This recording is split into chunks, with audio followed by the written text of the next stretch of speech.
Bonjour à tous. Aujourd'hui, on s'intéresse à une vraie révolution, celle qui se cache derrière, presque tous les objets qui nous entourent. Comment passe-t-on d'une simple idée, d'un concept, à l'objet bien réel qu'on peut tenir dans ses mains? C'est ce voyage qu'on va faire ensemble en explorant la technologie qui a rendu tout ça possible.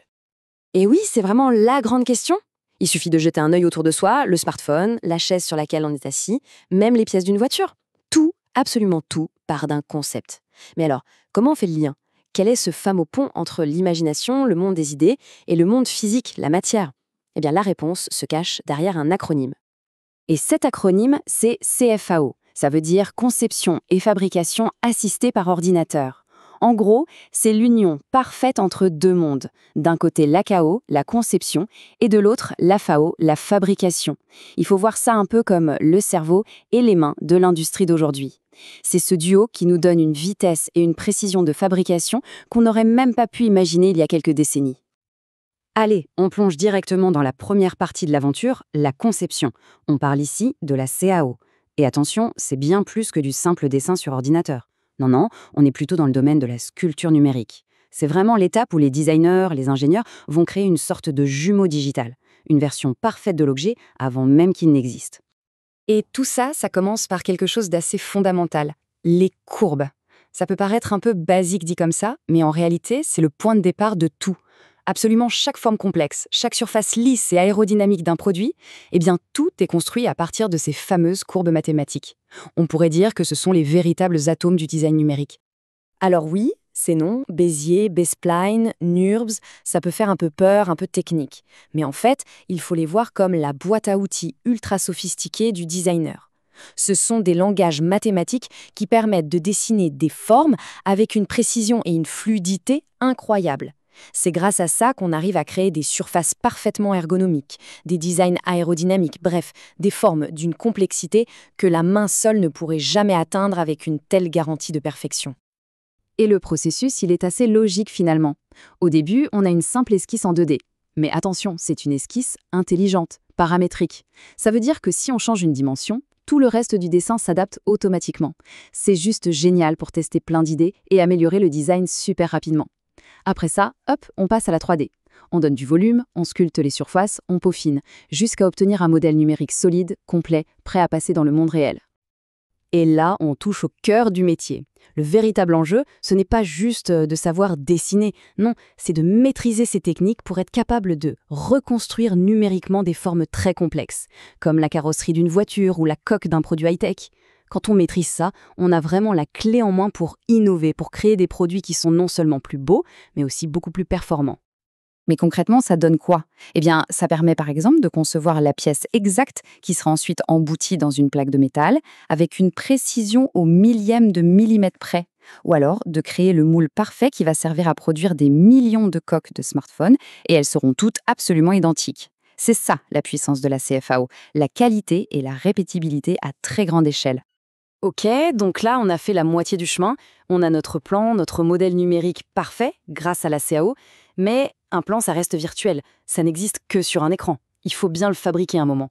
Et c'est là qu'on bascule dans la deuxième partie de notre histoire, la FAO, la fabrication assistée par ordinateur. C'est l'heure de passer du plan à la construction. Allez, c'est parti pour la phase d'action. La FAO, en fait, c'est l'art de la traduction. On prend notre jumeau digital, notre modèle 3D, et on le traduit dans une langue que les machines, elles, peuvent comprendre. C'est un peu comme devenir le chef d'orchestre de tout un atelier de fabrication. Et ces machines, ce sont les fameuses MOCN, les machines à commande numérique. Il faut se les représenter comme des robots ouvriers, mais avec une précision chirurgicale. Elles sont infatigables, elles peuvent travailler 24 heures sur 24 au micron près. Le logiciel de FAO, lui, va générer tout le programme, tout le code qui va leur dire exactement quoi faire, mouvement par mouvement, pour sculpter la pièce. Alors attention, ce n'est pas 100% magique.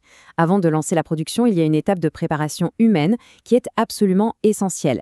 Il faut bien fixer la pièce brute, le bloc de matière, il faut sélectionner les bons outils de coupe, puis rentrer leurs dimensions exactes dans le système. Et surtout, il faut dire à la machine où est son point de départ, le fameux point zéro.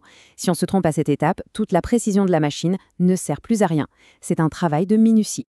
Pour usiner, pour enlever de la matière, il y a principalement deux grandes techniques. D'abord, le tournage. L'analogie du tour de potier est parfaite. C'est la pièce qui tourne très vite sur elle-même et un outil fixe vient gratter, enlever de la matière. C'est idéal pour créer des pièces rondes, symétriques. Et puis, il y a le fraisage. Là, c'est l'inverse. C'est l'outil qui tourne et qui se déplace pour venir tailler dans la pièce, qui, elle, est fixe. C'est la technique qu'on utilise pour les formes beaucoup plus complexes, comme un bloc moteur par exemple. Et donc, une fois que tous ces paramètres sont réglés, le logiciel fait son travail. Il génère le code du programme. C'est une très longue liste d'instructions pour la machine. Et là, l'opérateur a un rôle final de vérification.